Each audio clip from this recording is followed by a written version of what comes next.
कामनी phone आ रहा है।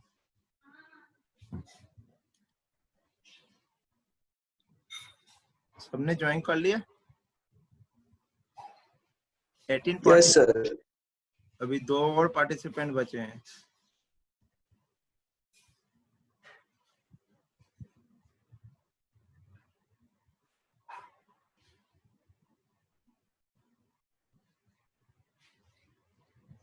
चलिए अपन स्टार्ट करते हैं, कोई दिक्कत नहीं, आना होगा आ जाएंगे।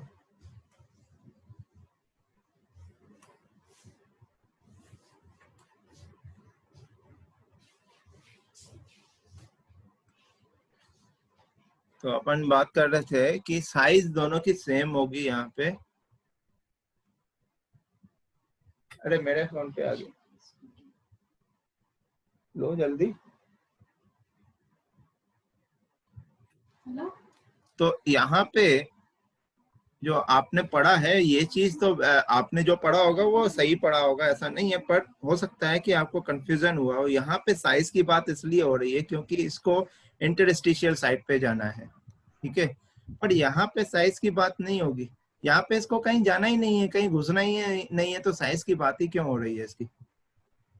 सर वहाँ पे सर मैं बताता हूँ, वहाँ पे यूँ था कि जो उनमें साइज थोड़ी कंपेरेबल होती है ना, उनमें शॉर्ट की डिफेक्ट ज्यादा देखे जाते हैं, और जिनमें साइज बड़ी छोटी रहती है उनमें फ्रैंकल डिफेक्ट ज्यादा देखे जाते हैं। तो अब वहाँ पे इसलिए सर होता यूँ है, था। इसलिए देखो ऐसा इसलिए हाँ होता है क्योंकि यहाँ पे साइज कम होगी तभी तो इंटरस्टिशियल साइड पे तभी जाएगा, जाएगा। हाँ सर ये तो ध्यान है तभी सर। जाएगा ना। ये ये तो आ गया सर समझ में, वो नहीं आ रहा है शॉर्ट की में दोनों में भाई सेम क्यों होनी चाहिए। आपने जो पढ़ा है ना, मैं आपको बता रहा हूँ शॉर्ट की डिफेक्ट, एक्चुअली आपने यहाँ पे एग्जांपल ये NaCl का है।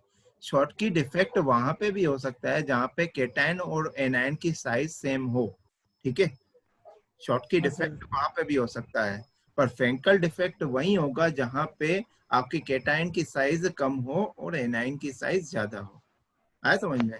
हाँ, इसमें जो एग्जांपल लिया है NaCl का, NaCl में केटाइन और एनायन की साइज सेम नहीं होती है, पर ये जरूरी नहीं है कि शॉर्ट की डिफेक्ट उन्हीं में ही हो जहाँ पे दोनों की साइज सेम हो।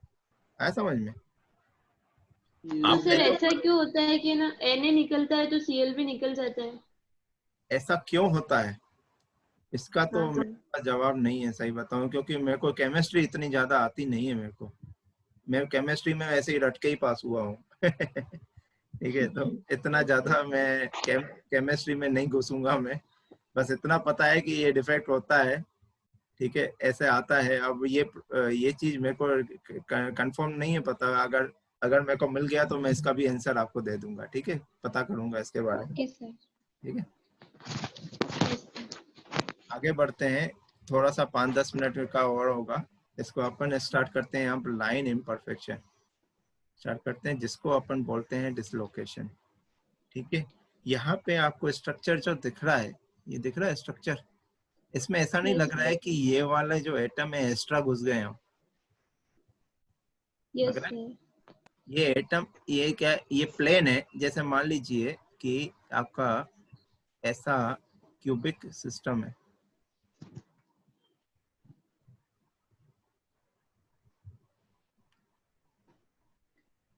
इसमें एक सर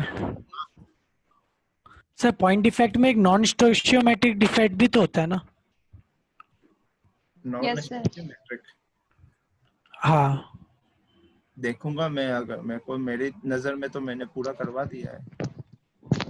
वो क्या हाँ होता है सर। बताओ, वो क्या होता है? सर उसमें जैसे सर ये आप ये वाली स्लाइड चलाना, शॉर्ट की वाली।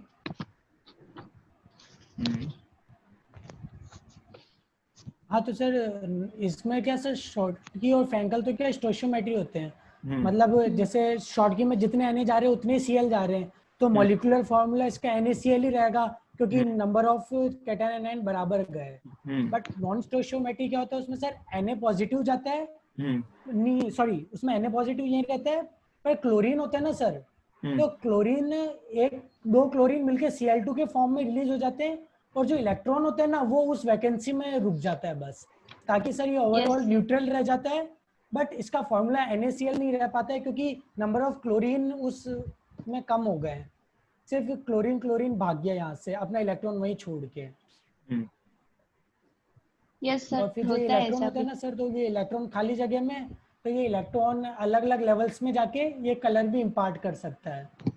अच्छा एफ कहना। हाँ सर, चलो मैं एफ देखूंगा, सेंटर कहते हैं इस अगर पोजीशन। देखूंगा, अगर मेरे को, मैं इसको पढ़ूंगा, बताऊंगा फिर आपको आगे क्लास में, ठीक है। हाँ सर, मेरे को नॉलेज में नहीं है ये चीज, मैं आपको बताऊंगा आगे। चलो हाँ इसकी बात करते हैं अब, लाइन इम्परफेक्शन की। यहाँ पे क्या है कि ऐसा कुछ दिख रहा है कि ये क्यूबिक है, इसको जो अपन ने 2D व्यू यहाँ पे देख रहे हैं, थोड़ा सा 3D भी दिख रहा है आपको यहाँ पे, जैसे जो डायग्राम दिखा रहा है। तो ये क्या है, ये वाला जो प्लेन है ना, ये यहाँ पे अंदर एक्स्ट्रा घुस गया है, जैसे ऐसा लग रहा है। लग रहा है कि नहीं लग रहा है? जिसकी वजह से यस सर। ये वाला, ये वाली लाइन इधर खिसक गई है और ये वाली लाइन इधर खिसक गई है, और ये कुछ ऐसा डायग्राम बन गया है। कुछ ऐसा लग रहा है कि नहीं लग रहा है? हाँ सर। लग रहा है? Yes sir. देखो डायग्राम अच्छे से बना रहा हूँ, देखिए ये क्यूबिक है,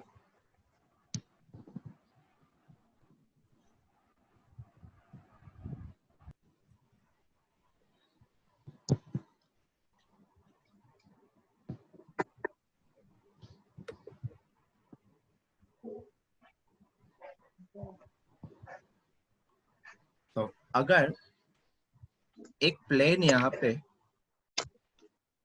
एक्स्ट्रा ऐड हो जाए तो ये क्या है, खिसक के ऐसे हो जाएगा, ये वाली लाइन इधर आ जाएगी, ये वाली लाइन खिसक के इधर आ जाएगी, और अगर इसको जोड़ोगे इसके साथ तो ये कुछ ऐसा जुड़ेगा।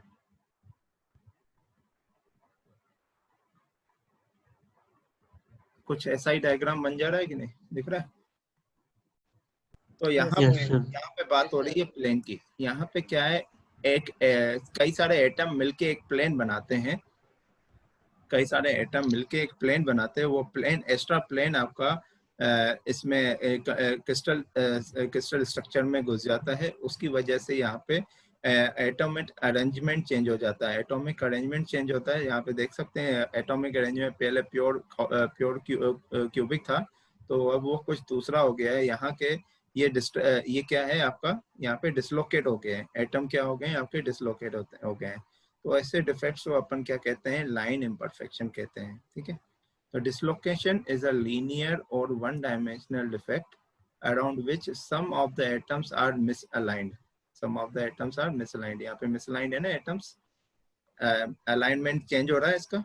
N extra portion of plane of atoms, देखिए मैंने वही बात की, वहां पे अपन एक एटम की बात कर रहे थे, वहां पे अपन एक एटम की आने जाने की बात कर रहे थे, यहाँ पे प्लेन ऑफ एटम्स है, ठीक है, नंबर ऑफ एटम्स जो एक प्लेन बनाते हैं, ठीक है। और वो प्लेन जो बनाएंगे इसके सिमिलर प्लेन बनाते हैं, ठीक है। अगर प्लेन ऐसा है, ठीक है, तो ऐसा ही सेम प्लेन का एटम इसके अंदर आपका क्रिस्टल के अंदर घुस जाता है, ठीक है। और द हाफ प्लेन, ये फुल प्लेन भी हो सकता है, हाफ प्लेन भी हो सकता है। The edge of which terminates within the crystal, this is termed as edge dislocation. यहाँ पे दो तरीके के होते हैं, एक तो एज डिसलोकेशन, ये दो तरीके के होते हैं, एक है आपका एज डिसलोकेशन और दूसरा है आपका स्क्रू डिसलोकेशन।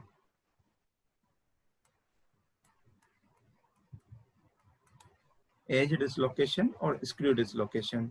तो एज डिसलोकेशन में क्या होता है, लाइन इम्परफेक्शन समझ में आ गया, कोई भी एक्स्ट्रा प्लेन ऐड हो जाए कैसे भी किसी भी क्रिस्टल में, तो उसको अपन क्या कहते हैं, लाइन इम्परफेक्शन कहते हैं।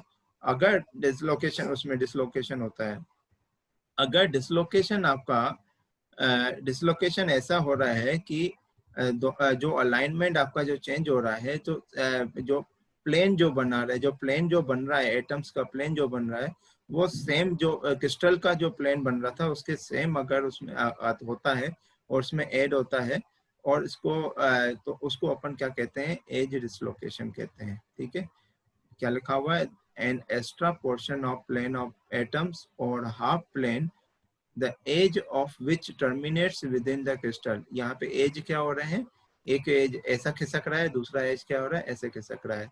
तो यहाँ पे एजेस में चेंजेस आ रहे हैं, इसी वजह से इसको क्या बोलते हैं, एज डिसलोकेशन कहते हैं। It is a linear defect that centers around the line that is defined along the end of the extra half portion. This is sometimes termed as dislocation line. इस लाइन को अपन क्या कहते हैं, ये वाली line जो दिख रही है इसको अपन क्या कहते हैं, डिसलोकेशन लाइन है। इसकी वजह से ही तो डिसलोकेशन हो रहा है कि नहीं। और which is perpendicular to the plane of page. ये आपका ये जो लाइन है किसके परपेंडिकुलर है, इसके परपेंडिकुलर है। पेज जो है आपका ये पेज दिख रहा है आपको, ये जो दिख रहा है इसके परपेंडिकुलर मतलब जेड डायरेक्शन में।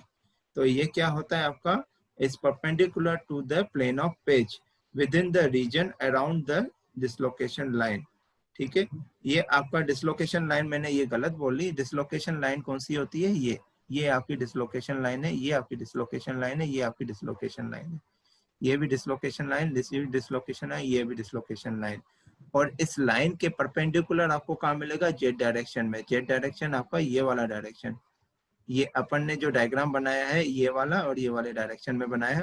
और ये है आपका एज डिसलोकेशन और ये है इसकी जेड डायरेक्शन। ठीक है, तो it is which is perpendicular to the plane of page within the region around the dislocation line. There is some localized lattice distortion। यहाँ पे लेटेस्ट डिस्टोर्शन होगा ही होगा, क्योंकि डिसलोकेशन की वजह से यहाँ पे एटम्स अपनी नई पोजीशन बनाएंगे, अपनी नई पोजीशन बनाएंगे। यहाँ पे हो सकता है कि आपका जो क्रिस्टल है ब्रेक भी हो जाए, यहाँ पे ब्रेकेज भी पॉसिबल होती है। तो ब्रेकेज होने की वजह से भी और डिफेक्ट भी आ जाते हैं अलग से। ठीक है, उनके बारे में आगे पढ़ेंगे अपन। The atoms about the crystal dislocation line are squeezed together, ये एक दूसरे से स्क्वीज हो जाते हैं। And those below the pulled apart. This is reflected in the slight curvature for the vertical plane of atom, they bend around the extra half। ये आपका जो साइन दिख रहा है, ये आपका जो साइन यहाँ पे परपेंडिकुलर साइन दिख रहा है, ये कुछ साइन ऐसा बना रहा है, ये परपेंडिकुलर साइन बना रहा है। एज डिसलोकेशन का इंडिकेशन भी यही है कि ये परपेंडिकुलर साइन बनाता है ऐसे।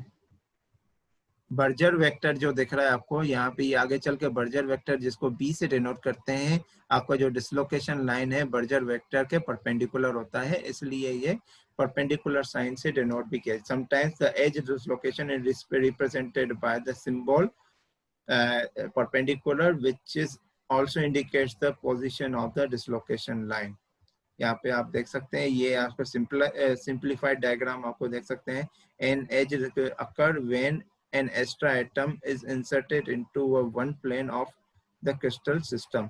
ये देखिए ये एक्स्ट्रा एटम ऐड हुआ है, और ये अगर बर्जर वेक्टर है तो ये क्या बना रहा है, और इसका जो डिसलोकेशन लाइन होगी इसके परपेंडिकुलर होगी। वो परपेंडिकुलर कैसे होगा, आपका प्लेन ऑफ पेपर के परपेंडिकुलर होगा। ठीक है, ये दो प्लेन है आपके, एक तो वाई डायरेक्शन है, एक्स डायरेक्शन, इसके परपेंडिकुलर क्या होगा, जेड डायरेक्शन होगी। ठीक है, जो अपन को अभी दिख नहीं रही है। तो ये क्या बनाता है, ऐसे अगर ऐसा साइन कहीं पे भी दिख रहा है, ऐसा साइन किसी भी डायग्राम में आपको ऐसा साइन दिख रहा है, तो वहां पे क्या है, आपका एज डिसलोकेशन है। ठीक है, तो स्क्रू डिसलोकेशन अपन नेक्स्ट क्लास में पढ़ेंगे, दोनों में फिर कंपैरिजन करेंगे, तभी आपको क्लियर समझ में आएगा कि एक्चुअली में दोनों में डिफरेंस क्या है, एज डिसलोकेशन और स्क्रू डिसलोकेशन में। ठीक है, तो नेक्स्ट क्लास में आपकी जो हो सकता है मैं मंडे को आपको क्लास अरेंज कराऊं। 12 बजे कोई क्लास होती है क्या? यस सर, मैकेनिक्स की होगी ना सर, 3rd 12 बजे सर मंडे को 12 बजे थोड़ी ना, तो 11 बजे होती है। 12 बजे तो सर आप ही 12 बजे तो मैं ही पढ़ाता हूँ। ईटी और ईएम 3 क्लास है ना सर मंडे को। 12 बजे तो मैं ही पढ़ाता हूँ। 10 बजे से क्लास है सर, 10 से 10:30, 10:30 से 11 और 11 से 11:30, 11:30 बजे फ्री हो जाते होगे आप तो। Yes sir. 12 बजे तो कोई सर, तो मैं कुछ नहीं सर, मंडे को 12 बजे क्लास शेड्यूल कर दूंगा। ठीक है, ओके सर। उसमें एज डिसलोकेशन पढ़ाऊंगा, सिर्फ एज डिसलोकेशन पढ़ाऊंगा, क्योंकि पूरी एक क्लास चाहिए मेरे को इन दोनों के कंपैरिजन को बताने के लिए। ठीक है, तभी आपको अच्छे सर वो सर मंडे को तो प्रेजेंटेशन भी है, 3rd बैच। यस 12 बजे यस रखा है। सर, नहीं सर, वो टाइमिंग पूछ रहा था कब होगा। 3 बजे रखा था मैंने शायद। हाँ सर 3 ठीक है बजे सर। रखा था। 3 बजे सर मैं पूछ रहा था सर, हम्म। सर यूट्यूब पे आपने कहा था वीडियो अपलोड करने की, कर दी क्या सर आपने? अभी बेटा कंफ्यूजन ये है कि कॉलेज की ऑफिशियल साइट पे डालना है कि पर्सनल में डालना है, इसलिए मैं अभी तक नहीं नहीं डाल नहीं रहा सर, आपने पर्सनल बना दो ना सर। सूरज सर और राहुल सर ने पर्सनल ही भेजी थी। हूँ। वो मैं क्या पर्सनल मेरा बना हुआ है, पर क्या है, मैं इतना टाइम थोड़ी है कि पहले मैं अपने में डाल दूं फिर बोलें कि कॉलेज की वेबसाइट में डालो। तो इसीलिए मैं कंफर्म कर लूं, उसके बाद आपका डल जाएगा। यस ठीक है, सर। ओके मैं ओके इसलिए नहीं डाल रहा हूँ, कंफर्म हो जाए। अब उन्होंने डाल दिया, ठीक है, कोई बात नहीं है। अब अगर मान लो मैं अपनी पर्सनल में डाल दूंगा यूट्यूब के साइट पे, अब वो फिर बोले कॉलेज वाले कि अब कॉलेज की वेबसाइट पे डालो, तो फिर मेरे को फिर से वही की वही प्रैक्टिस करनी पड़ेगी, इसलिए मैं नहीं डाल रहा हूँ। मैं यस ओके मैं पता करके कंफर्म यूट्यूब पे डाल दूंगा, ठीक है, और शेयर कर दूंगा आप लोगों ओके ओके सर। सर को। Thank you sir. Thank you thank you sir. Sir. Thank you.